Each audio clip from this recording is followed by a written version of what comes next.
নমস্কার, আমার নাম শ্বেতা মুখার্জি। আমি পেশায় একজন কাউন্সেলিং সাইকোলজিস্ট। বিগত ৫ বছর ধরে আমি প্রফেশনেই রয়েছি। আমি আজকে কথা বলবো আমাদের ইনস্টিটিউশন এভলিউশন গাইডেন্স একাডেমির সম্বন্ধে। আমাদের ইনস্টিটিউশন বিগত ১০ বছরে প্রায় ২ লাখেরও বেশি ছাত্রছাত্রীকে কাউন্সেলিং করিয়ে উপযুক্ত ভবিষ্যৎ নির্বাচনে সাহায্য করেছে। আমি আজকে কথা বলবো একটি course diploma in civil engineering এর সম্বন্ধে।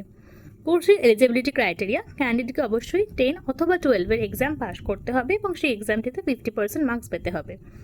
যদি 12-এ এই সাবজেক্টগুলি থাকে, ক্যান্ডিডেট 12 এক্সামের পর যোগদান করে, তাহলে অবশ্যই তার কম্বিনেশনে ফিজিক্স, কেমিস্ট্রি, ম্যাথামেটিক্স রাখতে হবে।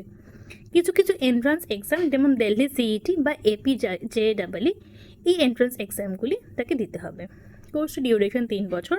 যারা ক্লাস 10 দেওয়ার পর যোগদান করবে আর যারা ক্লাস 12 দেওয়ার পর যোগদান করবে তাদের ক্ষেত্রে কোর্সটির ডিউরেশন 2 বছর।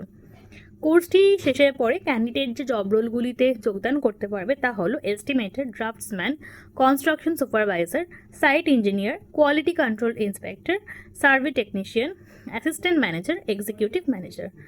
এছাড়াও বিভিন্ন টপ গভর্নমেন্ট কোম্পানিগুলো এদেরকে রিক্রুট করে এবং ডিপ্লোমা হোল্ডার্সরা এই প্রফেশনে যোগদান করতে পারে। যেমন national highways authority of India এদের এক্সাম হয়, oil and natural gas corporation ONGC এদের এক্সাম হয়, ইন্ডিয়ান রেলওয়েজের এক্সাম হয়। এছাড়া ডেভেলপমেন্টাল অর্গানাইজেশন বা পিডাব্লিউডি এদেরও এক্সাম হয়।